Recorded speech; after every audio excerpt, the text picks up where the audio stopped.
is a saying, be a light unto thyself. So that means you're your own guru. And you see the gurus everywhere also. Doesn't that mean that there is no need for a spiritual guru? What do you think? What is your take on this? Appo Deepo Bhava. Be a light unto yourself. Who said that? Buddha? You need a Buddha to say that. Ah, that's true. That's true. See, the thing is, people, especially in the West, they have totally distorted the whole message. When they study Buddha also, they are studying, piece by piece. If you look at the internet, Twitter or Facebook or anywhere, Instagram, you find so many quotations which are not even said, never uttered by Buddha. He never said so. What do you mean he never said so? Many quotations, many things. Now I cannot remember, but I have seen so many quotations. They just put Buddha is saying so. Ah, I see. But actually Buddha never said so. Now, Buddha did say Appo Deepo Bhava. But you cannot take this on face value, just try to understand this one line without understanding Buddha as one complete being, as one complete message. When did Buddha say this? Towards the end of his life. Towards the end of his life. And he said this to one of his disciples, when the disciple was asking him again and again, please give me your last message, because they knew he was dying. Yes. Yeah? So then he said, Appo Deepo Bhava. When I'm not around, you be a light unto yourself.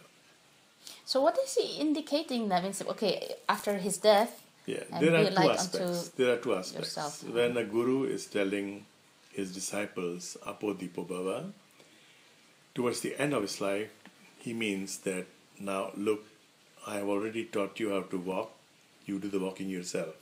That is one. There's another aspect to it. Because meditation or yoga is basically for self-empowerment. Yes. So this formula, Appo Deepo Bhava, is actually valid for all time, at all phases of life, at every step. But there is one thing.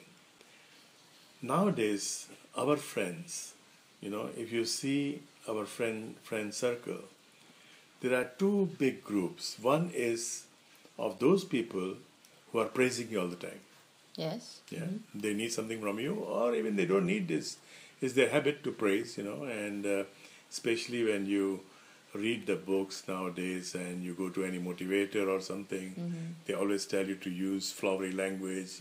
Yes. Always praise. Always praise, So there's a group that is always praising you, and there's a group that is always condemning you. They don't criticizing. Criticizing. Whatever you do. Yes.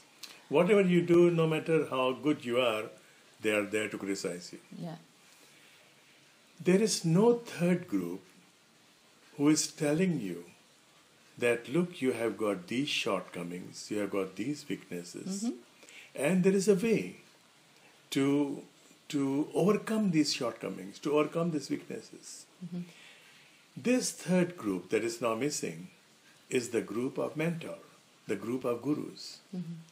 So the guru is not praising you all the time, not condemning you, but he's pointing out.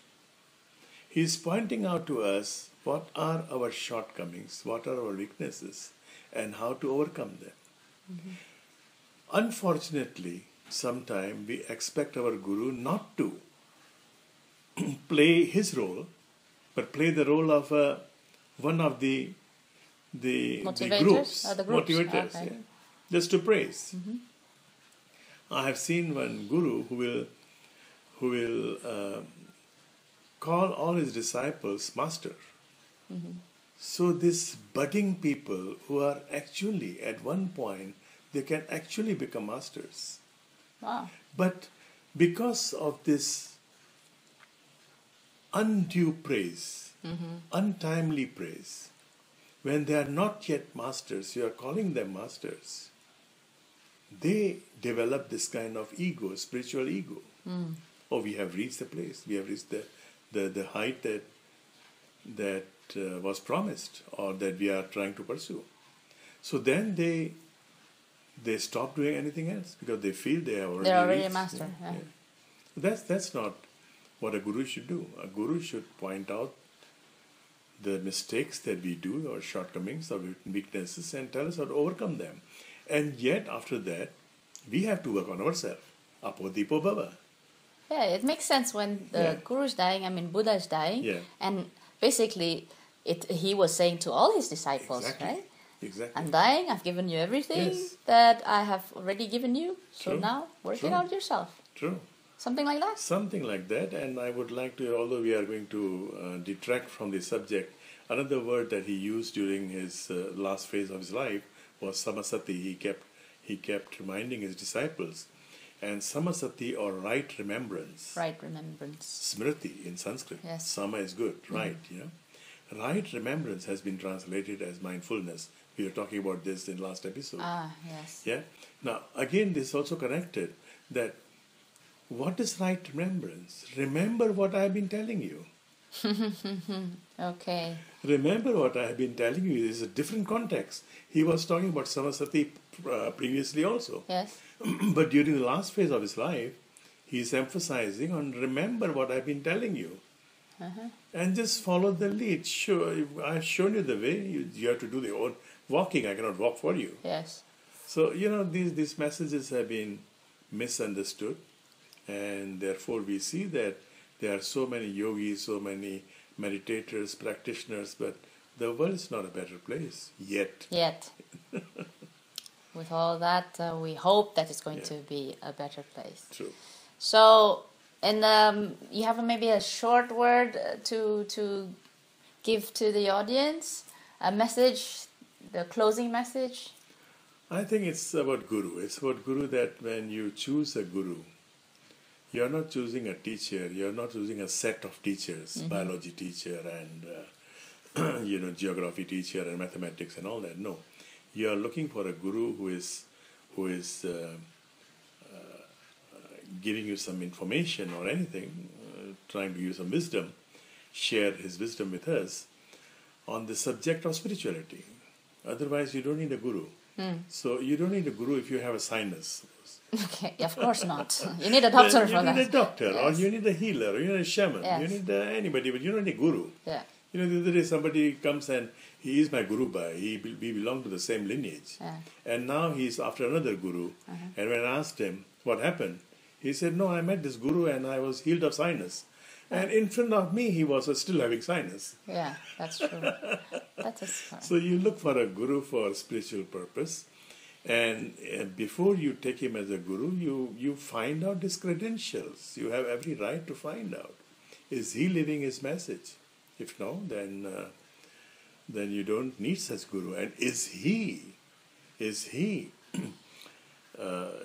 practicing Appo Deepo Bhava? Is he telling us to become light into ourselves, but at the same time, is he showing us our weaknesses? So find a Guru who is straightforward, not beating around the bush, and definitely not a motivator. So find a Guru that is not beating around the bush and definitely not a motivator. And showing you your weaknesses. And that's important, showing you your weaknesses, because otherwise how do we upgrade ourselves if we don't know our weaknesses?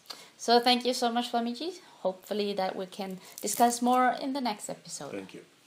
Namaskar.